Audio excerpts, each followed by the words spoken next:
Saya betul-betul minta maaf, Anis. Faiz, saya tak kisahlah apa hak jadi tu. Sebab bagi saya, kalau di tempat saya sikit pun feeling sebagai seorang Tino ni memang tak kira boleh tengok tok lelaki dia dengan Tino lain. Tapi tak patut apa dia buat tu, Anis.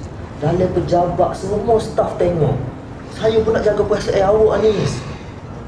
Tak apalah Faiz. Sebab bagi saya bukan mencederakan saya pun. Okey je saya. Kenapa? Saya okey je. Jika harus ku bersabar dengan segala derita, ku terima. Jika pahitnya terasa bagai di Jujur daripada hati saya seorang lelaki, saya memang suka awak. Layan ni awak dekat jabat, awak buat air untuk saya. Awak memang sangat baik, Anis. Faiz, betul awak suka ke saya ni?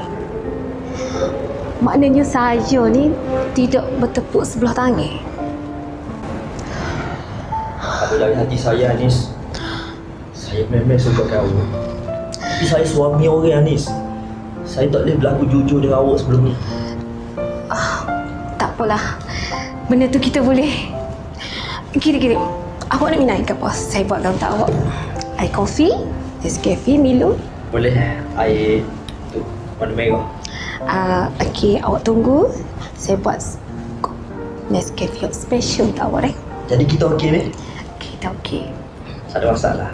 Okey, Faiz. Terima kasih, Anis. Sama. Saya tunggu kat meja. Okey, tunggu deh.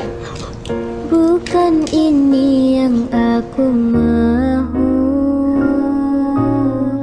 terpisah jauh darimu, kini tinggal hanya diriku, bertemankan rinduku padamu,